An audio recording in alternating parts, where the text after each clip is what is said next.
With injuries over the FA Cup weekend to Mateta, Hall and a suspension coming up for Cunha, I thought I'd take a look at the top replacements ahead of Game Week 28.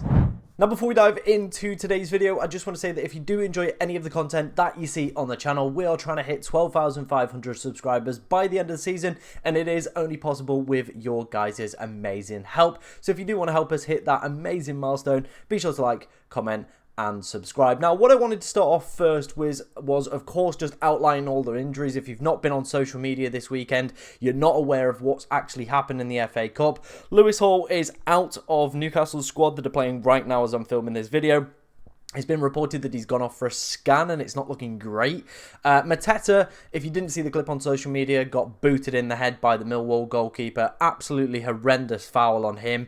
He's had 25 stitches, I believe, just kind of in this area here near his ear, so I don't think he's probably going to be playing for a little bit. And Cunha was a silly boy yet again and got himself a red card, which is an automatic free match ban for violent conduct. So that means he's going to be out for Game Week 28, Game Week 29, which is the week that a lot of us wanted to have him, and of course Game Week 30 as well. And I wanted to start out by saying, first of all, this is a prime example of whenever there's an FA Cup or Champions League fixtures before the next FPL deadline, it is so imperative that you hold on to your transfers and don't make those early moves. Yes, sometimes it works out. Sometimes you might potentially be priced out of a move. I understand that. But sometimes that information is going to be so key. And in this case, for example, if you've already brought in Cunha or you brought in Mateta, as so many FPL managers done, you have been burnt this week pretty much. And also you've been burnt for Game Week 29 as well, so it might impact your potential chip strategy and longer term strategy for you and your side as well. So my advice, hold on to those transfers once all the games have been played. Remember, we've got Champions League this midweek as well. We could see further injuries as well, so my advice is going to be wait till Thursday, wait till Friday, once all the European games are out of the way and those teams are done, then we get the press conferences. I know you might miss out on a couple price rises, but it is going to be better off than you sitting here complaining in the comments section saying, I brought this player in, he's now picked up an injury. And I know we're going to have quite a few in the comments for that, but that's my advice on that one. Just hold. I don't like making early transfers, and it's something that I think this week has proven why I hate doing it. So just a little bit of a moan from me before we dive into today's video. Let's go on then. Let's head on into the updated 11ify data. If you want to go and check out their amazing website, I will leave a link in the description. They've got so much more on there that I don't even show you on these videos. This is the clean sheet numbers for the next 5 game weeks. As you can see, Arsenal's are looking really, really good. So I think any sort of investment over the next few weeks is definitely going to be worthwhile. Especially maybe if you're looking to ditch off Trent ahead of the blank in Game Week 29. A pickup of Gabriel or Saliba could be a pretty decent option. Same with those that have obviously Alisson. You could always make that switch to David Raya as well. City's numbers are starting to improve a little bit as well, and I think a top pick is going to be somebody we're going to talk about a little bit later in Gvardiol. His data's actually not been too bad over the past 5 weeks. Also one of the top scoring defenders, despite, City not really having a great campaign this season, still has been doing pretty well in terms of goals and in terms of FPL points as well. So some better numbers over the course of the next few weeks for them. So definitely interesting options. Of course, Palace do have the blank in 29, but in Game Week 28 and Game Week 30, they've got 2 absolutely delicious fixtures in Leicester and in Southampton. So if you were thinking about, bringing in a defender and you're playing the free hit in 29, I think Munoz could be a great example of that. He's very, very attacking. The clean sheet numbers as well are definitely there on the horizon for the next few weeks. Bournemouth numbers as well aren't too bad, so maybe somebody like a Hoyson or a Kirkes could be decent with a fixture in Game Week 29 as well. I think another team I wanted to highlight was Wolves. Okay-ish numbers over the next few weeks. Of course, as well, they do have a fixture in blank Game Week 29, so somebody like Ait Nuri could be back on the cards for the next few weeks. Let's move on then. Let's take a look at the projected goal numbers from 11ify. As you can see, Liverpool with really, really good numbers this week, so I think Mohamed Salah is going to be the captain for us for this week. Of course, Chelsea sat in second though, so Cole Palmer probably going to be most people's vice captains, and if we get potentially some rumours that, Salah might not play because they've got PSG either side of that fixture, or might see reduced minutes, it could lead to more people potentially looking at Cole Palmer again as an example. We're seeing really, really good numbers for City, especially peaking around match day 29, match day 30, obviously the big one. Haaland, I think, Savinho, Marmoush, a lot of these players are going to be on our radars over the next few weeks, but Haaland is the big one. I think there's going to be a massive switch away from Cole Palmer to Erling Haaland over the next few weeks, especially with those strong projected numbers. You're looking at match day 29 and match day 30. He probably is going to be our top captain recommendation. In terms of the projected goals, probably going to be top of predicted points over those 2 weeks as well. Of course, with no Mohamed Salah in game week 29 as well. So I definitely think he's a player we need to be considering over the next few weeks. Obviously, Arsenal's numbers pick up, but obviously they've got the blank coming up. So most of their assets, I think it's probably worth trying to hold on to Alexander Isak, especially if you've got a lot of money built into him. However, if you are making that switch for Erling Haaland and looking to bring him back on the wildcard in game week 30 or game week 31, that is definitely something I will be advising people to do as well. In terms of other teams, I think, Wolves maybe would have been worth a look with decent fixtures in 20 and 30, but now I'm probably not leaning towards that with the Cunha suspension. I think that has massively kind of effed up people's plans, to be honest, hasn't it? There's no kind of light way of putting it around it. A lot of people brought Cunha in early. Now they've gone and brought it, well, they wanted to bring him in ahead of 29. People on free hits as well. Was pretty much going to be a guaranteed player, a lock. That is now no longer a possibility. But fear not, because I've got you sorted with my top replacements for the next few weeks. Now, I think the striker market is a little bit dry, to be honest. I don't think there's anybody that is kind of screaming out to me as somebody that I would be absolutely dying to get into my team. For context, I have Chris Wood, Isak and Visser right now. So obviously there might be a little bit of bias in terms of my argument, but we'll try and give it as a kind of a neutral approach if I did have any of those players. Let's start off then with Haaland then, because I do think he is a player that I am going to sell Alexander Isak for in game week 29.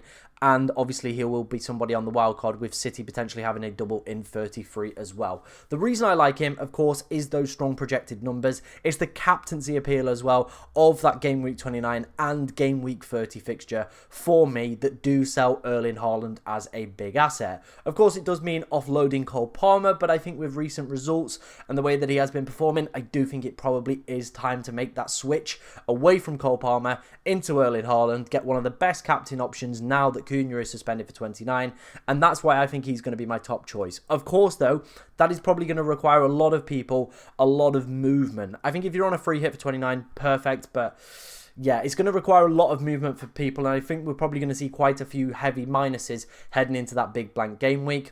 Marmoush, yeah, I don't think he covers off Haaland for me personally. He's not kind of lighting the world alight.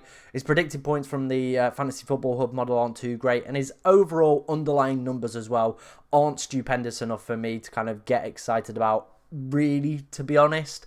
So I don't think he's going to be an option. I would try and get Erling Haaland over Marmoush in my opinion. I'd actually prefer Savinho over Marmoush as well. I think his numbers have been a bit better, and his minutes have been a lot more secure over recent weeks. Obviously, people are looking at Chris Wood. Very, very good reason for that. I don't mind the fixtures coming up. City obviously haven't been as good defensively this season as they've been in previous campaigns. Ipswich is a great fixture, so could be a decent captaincy option if you wanted to go down that route. And Manchester United as well defensively, still having their issues so far this season. So I don't mind Chris Wood. I think he could be a really, really good pickup, of course, if you did go for Cunha as well. Same with Visser. I think he could be a fine pickup. I think the fixture this week is probably the best out of the bunch.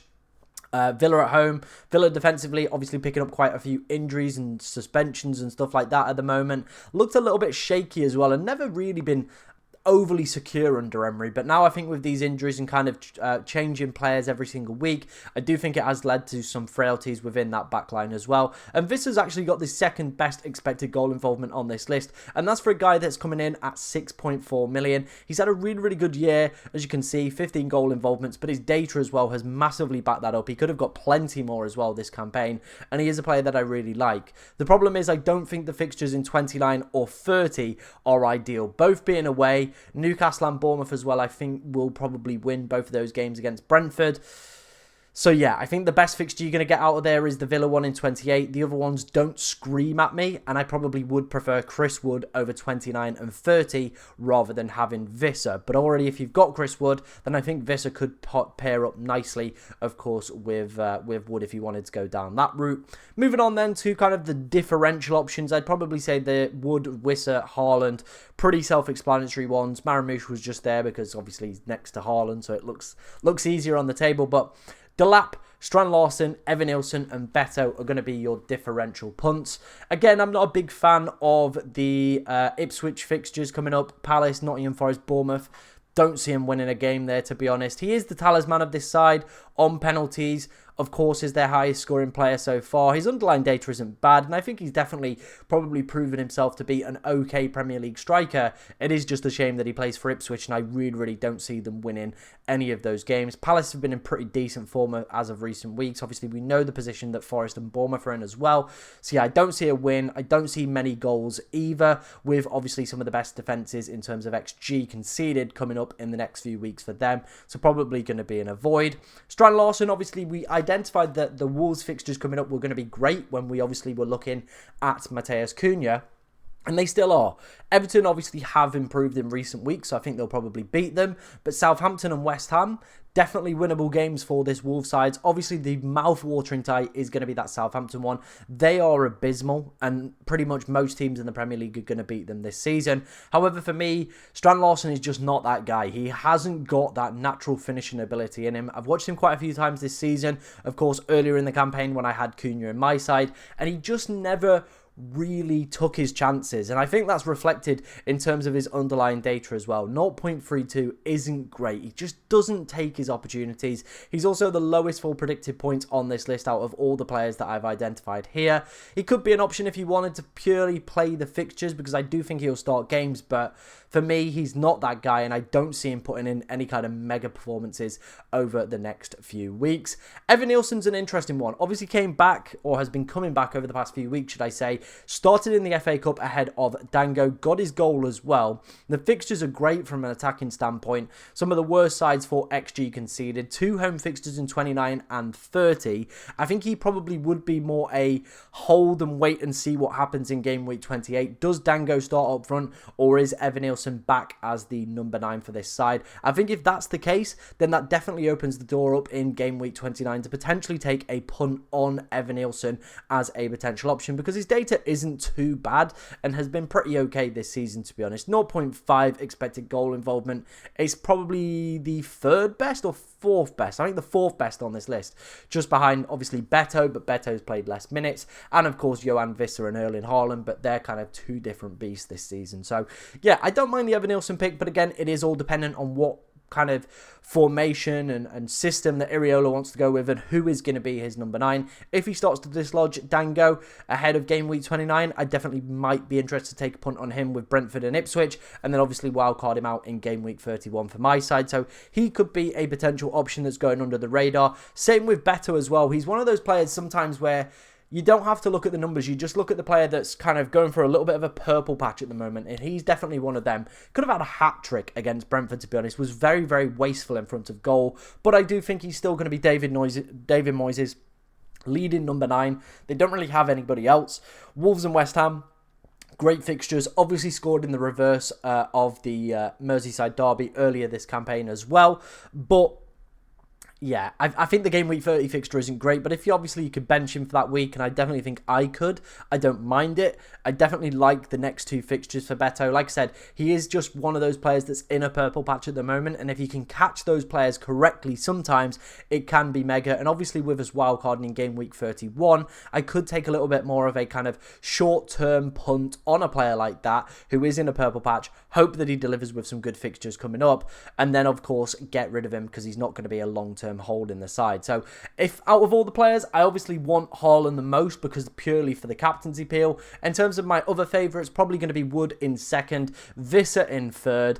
I'm probably going to put Beto in 4th, Evan Nielsen in 5th, and then probably, I would say, Strand Larsen ahead of Delap and Marmoush for me. Just not really going to be a pick. I think if I could try and find the way to get to Haaland, that is something that I would rather do with my side. Continuing with the striker theme then, I obviously wanted to look at the predicted points for the forward position over the next 3 game weeks, like I said, because most people are going to be wildcarded in game week 30 or in game week 31. Haaland is leading the way by a country mile, further kind of building this standpoint for me of why I want to have him in my side. It is purely that captaincy appeal, the predicted points, the Leicester fixture in game week 30 as well. The game week 29 captaincy so open as well, so could be a decent option. Wood and Visser, obviously my other 2 options that I said I really liked, up there as well. Raul Jimenez, a player that we've not spoke about. I think his minutes are probably too dicey, and I'm not a big fan of the Fulham fixture, so I didn't include him in this one. Marmoush, we've obviously already discussed. Vardy also falls into that category where the data's not there, the fixtures aren't there, and Leicester ain't that team.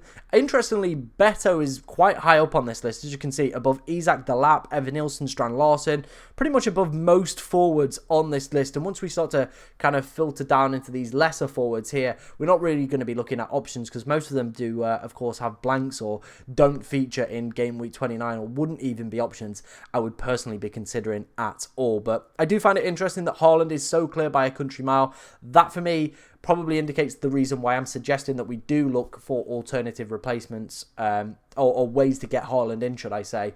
But Wood and Visser, I think, could also do a pretty decent job as a Cunha replacement. Let's move on then to the final section of today's video. It is going to be 2 defenders. Obviously, we mentioned the Lewis Hall injury, so I wanted to include some defenders that I'm looking at to potentially replace Lewis Hall, because, again, I've got him in my side, and these are the 2 that I'm looking at. It is going to be Gavardiol, and it is going to be Aït-Nouri. We saw with the 11-5 data some really good numbers coming up for Manchester City, not only offensively, but also defensively as well. His data hasn't been too bad over the past few weeks as well, and as you can see, it's all right. It's all right, isn't it? 1.27 for a defender. It's not bad. He's getting some shots off in the box as well. He has scored within his past 5 Premier League appearances. And like I said, still managing to cling into kind of those top positions in terms of goal scoring for defenders this season. So definitely knows where the back of the net is. Like I said, the fixtures coming up for City, 29 and 30 as well. Pretty decent. And I think he's going to be quite a popular asset on a game week 31 or 30 wildcard as well. So you could buy into him nice and early. Get a few price rises as well to go with that. So I'm a big fan of Gavardiol over the next few weeks. Same with Aït-Nouri as well. The fixtures are looking pretty decent from a defensive perspective as well. So again, game week 29, he is a player that I do need some cover for defence. And obviously, Wolves are probably going to have some of the best defensive odds in terms of the betting markets as well. So I might as well hedge my bets. Then probably try and get in a bit of an attacking fixture in game week 30 with a home fixture against West Ham as well. So don't mind both of these guys. I probably am slightly leaning more towards Gavardiol, but I still think Aït-Nouri could be decent, of course, with that game week 29 fixture against Southampton. Let me know what you think of all the players we discussed in today's video. Of course, if you've got any questions about your team, get them in the comment section, as we'll try to cover as many as we possibly can. But thank you very much for watching today, ladies and gentlemen, and good luck in game week 28.